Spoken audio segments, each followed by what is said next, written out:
What is one thing you wish you knew about sex before having it for the first time? NSFW. How close the vagina is to her butthole. I'm sorry, Ashley.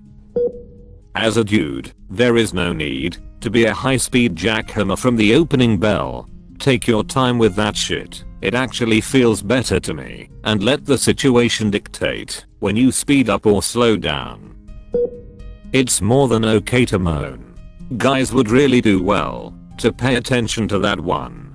Verbal cues are indescribably hot to women too. The entrance to the vagina is located below the pubis, not hidden somewhere in the middle of them. I can only imagine you stabbing her in the pubis with your dick, going, well, are you gonna open up soon? Not first time. However, first time having sex standing up. Check how low the ceiling is. Nothing kills the moment quite like an enthusiastic lift, only to smash your partner's head directly into the ceiling. Also, having sex while standing up is far more difficult than it might seem. If you think someone can hear you, they can probably hear you. On a related note, if someone is asleep in the same room, they aren't asleep. There is no perfect moment for the first time, so don't plan it. If you are planning it on a specific time, you are under pressure, and it won't meet your expectations by any means. Laugh. Sex is weird, gross, intimate, and the most fun two people can have together legally. Funny things happen, bodies make funny noises, and do funny things. Laugh it off and enjoy yourself. When I had sex for the first time, we, naturally, started out in the missionary position. For some reason, I could not stop thinking about the ballsack that kept hitting my butthole. It's just not something people tell young girls to get ready for, yet it was all I could think about my first time. Edit. Ladies, I understand that to some, this is enjoyable.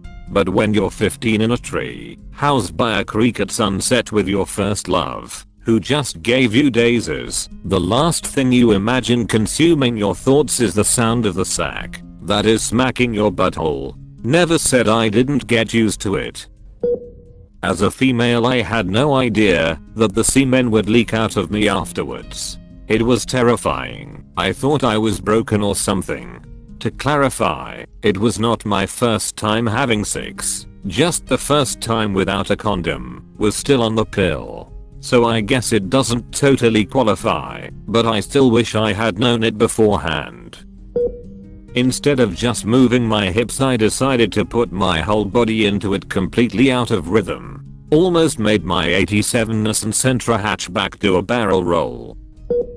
Not a first time story, but hilarious. If there is a lube that says any of the following: cinnamon, warming, or spice it up, what it really means is pour liquid napalm on your dick. Try to wash it off. To find out water makes it worse. Then scream till your dick is flaccid and hates you. Moral of the story: duck warming lube. Nobody tells you that you're supposed to move as well. I mean, in movies, sex is just a guy on top of a girl humping. It never looks like she's doing anything. I was a dead fish my first few times having sex, until someone told me what to do. Sex is like air. It only matters if you're not getting any, or it smells funny. To GOP afterwards.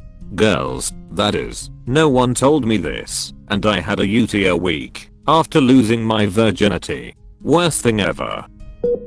Water isn't a lubricant. Sex in the shower, whirlpool, pool, lake or sea is a very bad idea. The act of putting on a condom is quite possibly the least sexy thing you can do prior to sex. Hold on, let me cover my dick with this shrink wrap. It might do you some good to practice it a few times before you're actually in the act, to mitigate downtime. I wish I hadn't watched so much porn. Porn is nice, but I got the impression that orgasms and asthma attacks looked and sounded alike. I thought she was just enjoying herself. That the person I'm having sex with wants to see me naked, and I shouldn't be having a heart attack about what they think, since they already want it. That took me a long time to figure out. Stupidly I thought guys wanted loud screamers like in porn. Oh, the embarrassment. Admittedly, this is a huge deal for me. If I can get my partner off, it's usually alright, but if it's a repeating issue, then I start to get kind of down on myself. I can't help it. I want to be able to give my partner the same experience that I'm having as an act of care, and when it seems like I can't do that, the anxiety of it will eat at me.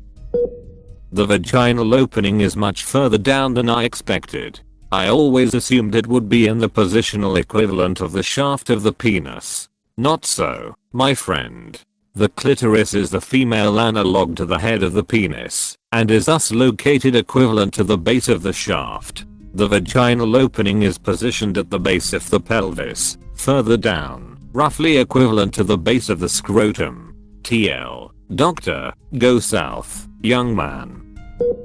Men, you have no idea how warm and comforting a vagina really is until you're inside one. Out of all the things that caught me off guard the first time I had sex was how warm that vag was. Imagine wetting a towel in the most perfectly warm temperature and sticking your dick in it, but instead of feeling your towel around your dick, it's the softest material you could ever think of. At the same time, the towel will never cool down. When I lost my virginity, I'm female and I was almost 18. I had never seen porn.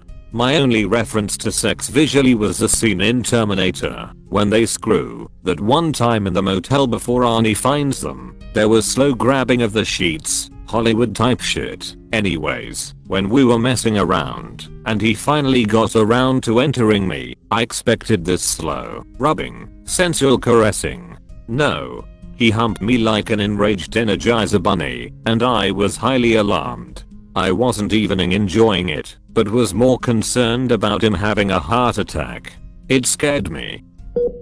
Can't believe no one has covered this, but the smell. Sex doesn't necessarily smell like rainbows and unicorns. It's sweaty and dirty. Your juices and her juices intermingle in a distinctly sex smell. After a while you get used to it, but I was initially surprised. No matter how dire your situation, Coca-Cola simply isn't viable as a lubricant.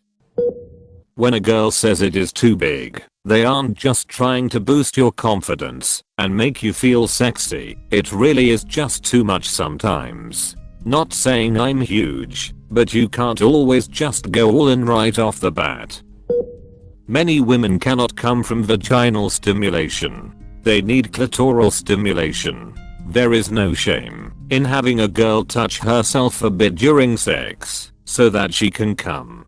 The dick and ducking is still awesome and valid. Took me a while to figure out what was wrong with me, and it turned out I just needed a few clicks on the mouse. That being ready and having a condom are two completely different things. I was not ready at all, and I kind of regret losing my virginity to my now ex-girlfriend. We broke up about a month after the sex. I too regret sleeping with my virginity taker. No one ever told me about the giant sea monster tentacles. Did you lose your virginity in Japan by any chance?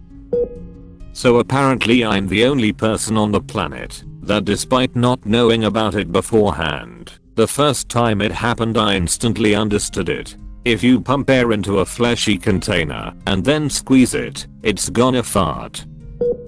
That it's much better if you're truly in love. The focus is on the closeness rather than the act itself. If she's into spanking and you're new, don't try it when she's on top. Your balls might be in the way, and that is both very painful and embarrassing. Source: I'm an idiot. As a virgin, this is the most useful thread I've come across. This entire thread is proof positive that sex education should be mandatory. Thank you for watching. If you liked the video and want to see more, please like, comment and subscribe.